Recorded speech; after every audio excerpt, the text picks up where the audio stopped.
Republican House Minority Leader Kevin McCarthy is in an unenviable position. Let's be honest about that, right? This guy has to control both factions of his own Republican Party inside the House of Representatives. But unfortunately, due to the fact that Kevin McCarthy is one of the worst leaders imaginable, he is, instead of getting people to do the right thing and, all come together, he is instead pretending that there's no war within the Republican Party, a war that all of us can see with our own eyes, a war that his own members are waging in front of us very publicly. I mean, you see it on Fox News. You see it when Liz Cheney went on Fox News this past weekend and said, look, some of us are in denial about the fact that Trump lied to us. You see it last week when Marjorie Taylor Greene refused to really admit that she had ever been wrong and had to come out and say, okay, I guess 9/11 did happen and that school, massacres are real. McCarthy wouldn't punish her. McCarthy stood by Liz Cheney while privately, according to reports, telling her to apologize. McCarthy's just living in la la land right now as everything burns down around him. He's pretending like you don't have people like Matt Gaetz flying to Wyoming to campaign against Liz Cheney, even though it's not even campaign season. He is pretending that there is not a war for the soul of the GOP, and that war is being waged over people who just want to be horrible Republicans and people who want to be horrible Republicans who also worship Trump.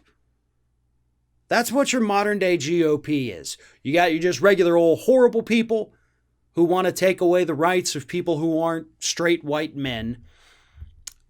And then you have the people who want to do that, but also pay devotion to Donald Trump in the process.